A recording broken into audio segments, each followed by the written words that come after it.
दोस्तों नमस्कार, आप देख रहे हैं हेलो न्यूज वर्ल्ड। सोच बेहतर कल की। मंगलवार को हरियाणा के रेवाड़ी जिला मुख्यालय पर अपने कार्यालय में एसपी डॉक्टर मयंक गुप्ता ने एक प्रेस वार्ता बुलाई, जिसमें साइबर अपराधियों को गिरफ्तार करने की उन्होंने अहम जानकारी दी। हम आपको बता दें कि एक मामले में रेवाड़ी पुलिस ने 5 शातिर साइबर ठगों को गिरफ्तार किया है। आप देखिए एसपी डॉक्टर मयंक गुप्ता ने इस प्रेस वार्ता में क्या कहा और कौन कौन से चेहरे इन गिरफ्तारी में शामिल है। आप देखते रहिए हेलो न्यूज वर्ल्ड, सोच बेहतर कल की।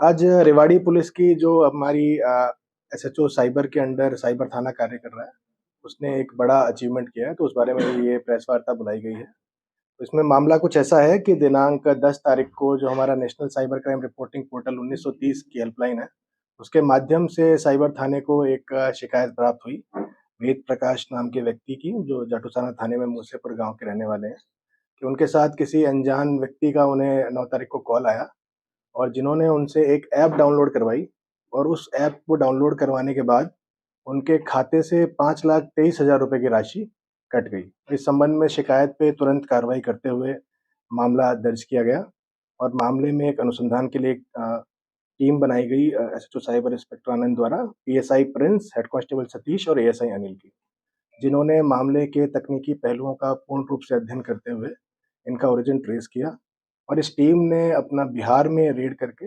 वहां से किराए पे रह रहे 5 युवकों को इकट्ठे गिरफ्तार किया है और साथ ही साथ गिरफ्तार किए गए युवकों से 36 पासपोर्ट, 55 चेकबुक, 35 एटीएम कार्ड,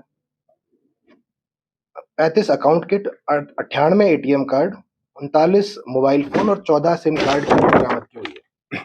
जो गिरफ्तार युवक हैं, इनकी विवरण इस प्रकार है। एक हारा प्रसाद हैं, जो कि उड़ीसा के रहने वाले हैं, बिहार में अभी रह रहे थे। एक बीनू नायक है, वो भी उड़ीसा से हैं। राजकुमार बिहार के ही रहने वाले हैं। एक मनु कुमार है, ये भी बिहार के जिला अरवल के हैं। और एक राहुल उर्फ सनी, ये भी थाना माल सलामी, बैसानी टोला, जिला पटना, बिहार के हैं।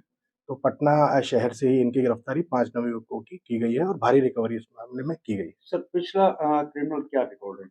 पिछला क्रिमिनल रिकॉर्ड इसमें जो अभी तक का जो हमारा इनिशियल विश्लेषण है, उसके आधार पे 2023 में भी आरोपी के खिलाफ मुकदमा दर्ज है। उसके अलावा हमने जो अभी पोर्टल पे एनालिसिस किया है, तो 82 अन्य शिकायतें इनकी अभी रिकॉर्ड में दिख रही हैं। इसके अलावा जो इनसे प्राप्त डिवाइसेस वगैरह हैं, अब इनको रिमांड पे लेके उन डिवाइसेस की डिटेल्स को हम एक बार I4C में भी भेजेंगे, ताकि देश में अन्य जिन-जिन अपराधों में इन नंबरों का, इन मोबाइल डिवाइसेस की IMEI का इस्तेमाल किया गया होगा, उनके लिंकेजेस का भी पता लगाया जाएगा। सर कैसे मोड ऑफ अप्रेंटिस क्या था? कैसे वारदातों को अंजाम देते थे? थकते कैसे थे? इसमें मोड ऐसा था कि जैसे इन्होंने पर्टिकुलरली इस कंप्लेन में जो हमारे शिकायतकर्ता हैं, उनको फ़ोन किया कि आपको अपने रोज़मर्रा के कार्य के लिए बार-बार बैंक जाना पड़ता है, तो मैं आपको एक ऐप का, हम बैंक की तरफ से बोल रहे हैं, मैं आपको एक ऐप का लिंक भेज देता हूँ। इस ऐप को आप डाउनलोड कर लेंगे, तो आपका जो कार्य है बैंक संबंधी, उस ऐप के माध्यम से ही पूरा हो जाएगा। तो ऐसा करके बहकावे में लेके इनसे उन्होंने एक ऐप डाउनलोड करवाया, जो वास्तव में एक रिमोट एक्सेस ऐप था। तो उस ऐप को इंस्टॉल करने के बाद इनके फ़ोन की का पूरा एक्सेस वो जो बिहार में बैठे हुए एक्यूज़्ड थे, उनके पास चला गया। अब उसके बाद इनके खाते में जो पैसे थे, सबसे पहले वो निकाले गए। OTP already, remote access app है, तो ऑलरेडी वो बिहार में बैठ के पढ़ रहे थे जो भी सूचना मोबाइल में आ रही थी।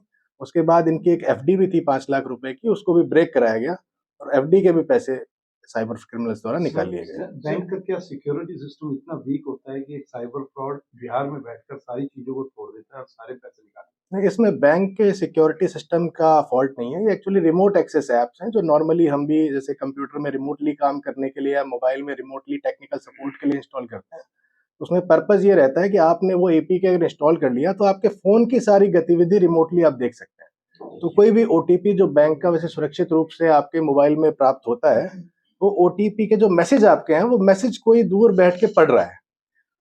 सर ये जो पकड़े गए हैं, इनमें कोई पता लगा कोई पढ़े लिखे हैं या किस लेवल तक पढ़े लिखे हैं इस तरह के? इन पाँचों में से जो एक व्यक्ति है राजकुमार, वो तो 12वीं तक पढ़े हुए हैं, बाकी जो 4 अपराधी हैं, वो 10वीं पास हैं। सर कब आए तक दिन से कब से करते आ रहे हैं सर? कितने सर फ्रॉड हो चुकी है अब तक इनमें? कितने फ्रॉड करते हैं? इनके फ्रॉड का अभी हम पास्ट डेटा मैंने वही आपको जैसा पहले बताया कि एक एफआईआर तो एक अक्यूज्ड के अगेंस्ट दर्ज है, उसके अलावा 82 इस फ्रॉड के मामले और अभी तक हमारे संज्ञान में आ चुके हैं। सर कब से आए करते दिन आ हम रहे हैं देखते सर? हैं जहाँ पे जो इस पर्टिकुलर लोकेशन पे ये 3 महीने से रह रहे थे, पर जो इसका पुराना केस है वो 2023 का है, तो लगभग 2 साल से अधिक की अवधि से ये इस प्रकार की घटनाओं को अंजाम दे रहे हैं। सर ये अलग अलग तरीके से आए दिन नए नए तरीके अपनाते हैं, इख्तियार करते हैं, लेकिन लोग फिर भी इनके झांसे में आते हैं।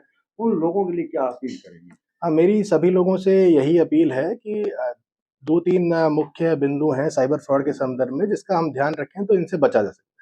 पहली बात तो है कि भई लालच में इंसान को नहीं फँसना चाहिए। जहाँ पे भी आपको ज़्यादा रिटर्न प्रॉमिस किए जा रहे हैं, जल्दी अमीर बनने का बात कही जा रही है, तो उसमें थोड़ा-सा एक बार सतर्कता से देख लेना चाहिए कि चीज़ ठीक है या नहीं। दूसरी चीज़ है हर जो लिंक है उसको हम वेरीफ़ाई करें, कोई भी एपीके अननोन है वो इंस्टॉल ना करें और ओटीपी अपना किसी को ना बताएँ। और तीसरा इन्वेस्टमेंट में भी अपना ध्यान रखें, कई बार आजकल बहुत सारे इन्वेस्टमेंट के भी एक फ्रॉड्स आ रहे हैं जिसमें आपका पैसा इन्वेस्ट करने के लिए कहा जाता है कि हम क्रिप्टो में इन्वेस्ट करके बढ़ा देंगे और अन्य किसी शेयर मार्केट में इन्वेस्ट करके बढ़ा देंगे, तो वो उसमें से काफ़ी ऐप्स इस प्रकार की फ्रॉड होती हैं जिसमें आपको दिखता है कि भाई पैसा बढ़ रहा है और वास्तव में वो कहीं और जा रहा होता है। सर इस बार कौन से बैंक को इन्होंने जो है माध्यम बनाया है इस लूट का? इन्होंने बैंक को माध्यम में ये जो पर्टिकुलर जो खाता था ये एक्सिस बैंक में इनका खाता था, जो हमारे कंप्लेनेंट है। सर और इसमें खाता इनका अपना उसी होता का है या ये हैक करते हैं खाते? खाता जो जिस खाते में पैसा जाता है इसमें खाते जो हैं अलग-अलग जगह से खरीद के जो है इस्तेमाल किए जाते हैं। तो आपने बताया 82 वारदात की है सर, कितने मतलब लाखों की फ्रॉड हो चुकी है? एक कितने बार का? 82 तो अभी तक हमें शिकायतों का इनिशियल विवरण मिला है, उसके अंदर कितना अमाउंट इन्वॉल्व्ड है वो फर्दर अभी हम एनालिसिस करेंगे। अभी इनको आज कोर्ट में पेश करके रिमांड पे भी लेंगे। इसके अलावा लिंकेज एनालिसिस के लिए हमने एक बार भेजा हुआ है, तो ये 82 की जगह बढ़ के काफ़ी ज़्यादा निकलने की संभावना है। क्या रेवाड़ी से ये एक ही मामला है सर या हरियाणा से है सारे 82 की वजह? नहीं, ये रेवाड़ी से इसमें एक ही मामला है, बाकी देश के विभिन्न शहरों के अलग-अलग शहरों के अलग-अलग राज्यों के मामले सर हैं। आप 12वीं पास बता रहे हैं इनको, हम पढ़े लिखे हैं, तो इस लेवल के प्रोडेंशियल एक्टिविटीज में यही लोग इन्वॉल्व हैं या कुछ और साइबर एक्सपर्ट्स भी इसमें शामिल इसमें अभी जैसे आज इनको कोर्ट में पेश किया जाएगा यहाँ के बाद, उसके बाद हमें रिमांड पे इनको लेके फिर जो भी इनका पूरा नेटवर्क है, अंतिम छोर तक इसको प्रयास करने का। सर कुछ कैश भी रिकवर हुआ है? कैश मौके से अभी कोई बरामदगी इनके साथ नहीं। इनके अकाउंट कोई सीज करवाए हों जिनमें कैश? अकाउंट 1930 के माध्यम से जो ऑल संबंधित अकाउंट हैं ये फ्रीज किए गए हैं। उसके अलावा जो हमें अकाउंट्स की डिटेल मिली है इनका भी विश्लेषण अभी करना है। सर एक सर ये एक एक्टिविटी पे और थोड़ा सा पूछ लेते, चर्चा है शहर में आजकल वो जो जागरण जो हो रहा था उन लोगों पे एक एफआईआर हुई है, इस तरह की पहली घटना हुई है रेवाड़ी। किस तरह से क्या ये करी? इसमें काफी रोष लाउड भी है लोगों स्पीकर्स के मामले में मैं ये बताना चाहूँगा कि इसके बारे में बहुत ही स्पष्ट गाइडलाइंस अपनी सरकार की और कोर्ट की है कि 10 से 6 बजे तक एक साइलेंस का पीरियड होता है जिस समय पे किसी हर प्रकार के लाउड स्पीकर का प्रयोग वर्जित है। तो जागरण की जो परमिशन थी वो सिर्फ 10 बजे तक की अवधि के लिए और एक निर्धारित वॉल्यूम से कम में ही थी। और इस घटना में ऐसा हुआ कि अभी बोर्ड की परीक्षाएं भी चल रही हैं और ये लाउड स्पीकर काफ़ी तेज़ आवाज़ में बज रहा था। तो इस संबंध में कंट्रोल रूम में काफ़ी सूचनाएं प्राप्त हुई थी कि लोग परेशान हो रहे हैं, डिस्टर्ब हो रहे हैं। तो इस संबंध में जो पुलिस वहाँ पे तुरंत मौके पे गई, उन्होंने वहाँ पे रिक्वेस्ट की कि इसकी आवाज़ को बंद कर दिया जाए, ये आपके जो अवधि है परमिशन की वो समाप्त हो चुकी है। पर इस बारे में उन्होंने जो है उस टाइम पे स्पष्ट मना कर दिया कि ये इस प्रकार से ही चलेगा, इसको बंद नहीं किया जाएगा। तो बार-बार रिक्वेस्ट के बाद भी वो नहीं माने, नोटिस भी उन्होंने उस टाइम भी लेने से इनकार कर दिया। तो अकॉर्डिंगली धाराओं में मुकदमा दर्ज किया गया। कुछ और मंदिर से भी जैसे हमने खबरें चलाई तो उसके बाद आई है कि कुछ और मंदिरों से भी इस तरह से एम्पलीफायर साउंड सिस्टम उठाए गए हैं। जैसे भाड़वास रोड पर एक शिव मंदिर है, वहाँ के लोगों ने भी कहा है, विधायक के पास भी गए थे कि ऐसे हम मंदिर में भजन चलाते थे, वो भी उठा लिए यहाँ से। ऐसा नहीं है कि सिर्फ किसी एक पर्टिकुलर जगह से ही पे कार्रवाई की जा रही है।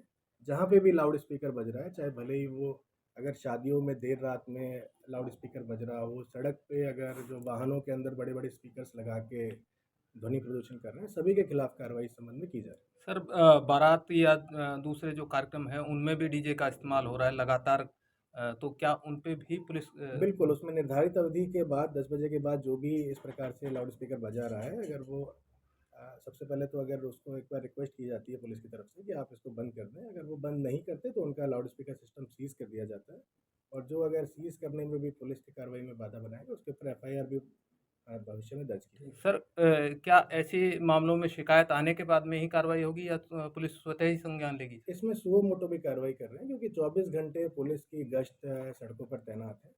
तो अगर जो भी हमारे गश्ती वाहन हैं वो सुनते हैं कि कोई लाउड स्पीकर इस प्रकार का बज रहा है तेज़ आवाज़ में, तो उस पे तुरंत कार्रवाई करने के उनको निर्देश दिए गए हैं।